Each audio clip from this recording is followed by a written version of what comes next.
actually, I do have one more thing to say about the affair before I get on with my day.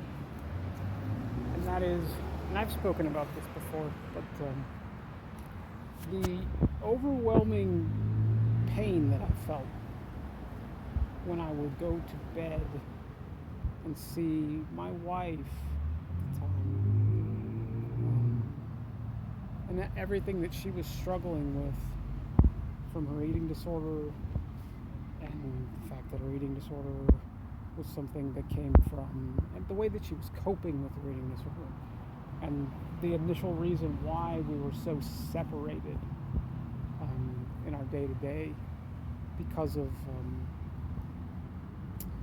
the eating disorder, because of the trauma that she had been through, because of Charlie, the person who had abused her. I went to bed during this 3 to 4 month period and had to confront my wife, who was just coping, to survive. She was coping to survive from an eating disorder and from being abused by Charlie and from not having a father in her life and all of these things. And I went to bed and would just, I felt so bad, man. Like, there were times where I would go to bed and she would already be in bed because she was taking sleeping pills, to just check out and not be victimized by her eating disorder. And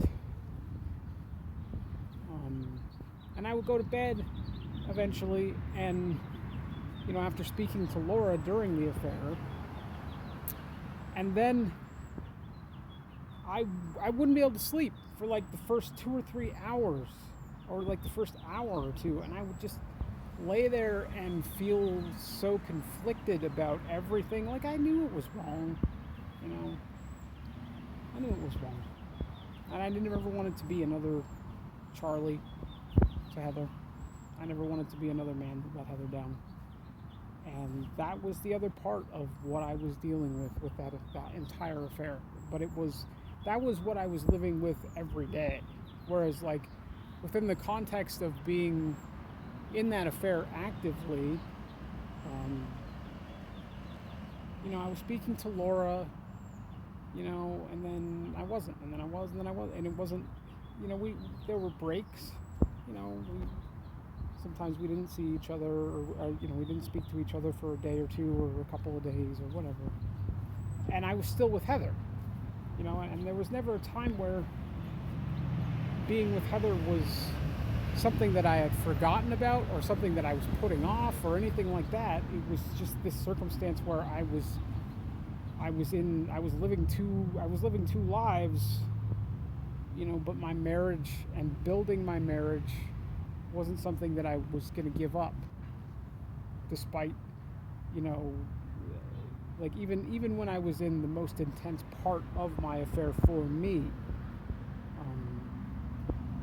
but I really did develop feelings for Laura, and it was very conflicting to me. At least that part was, because I just didn't.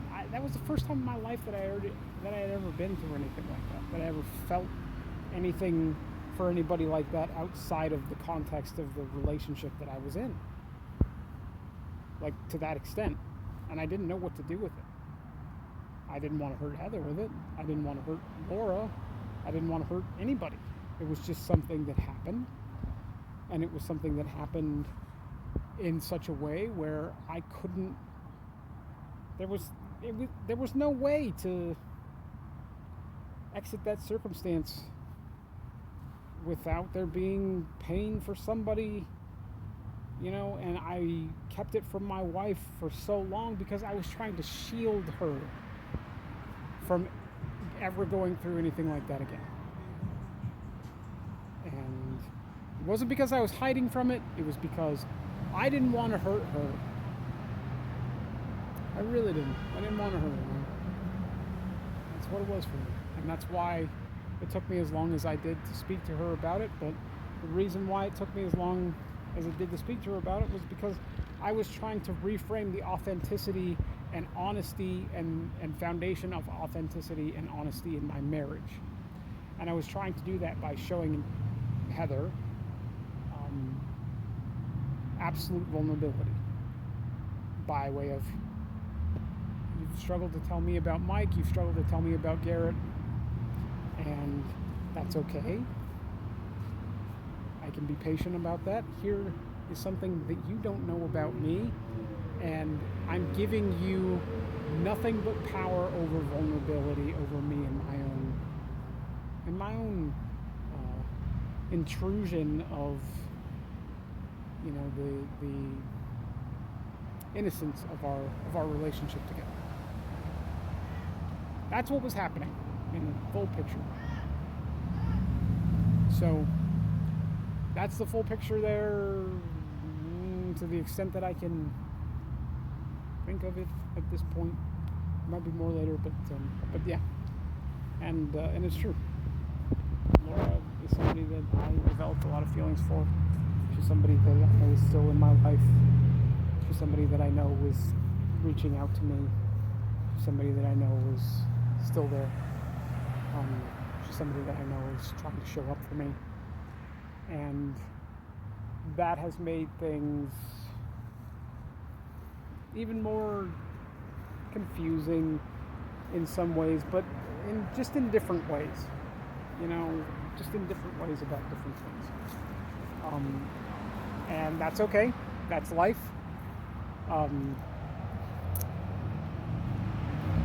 That's my life. That's okay. And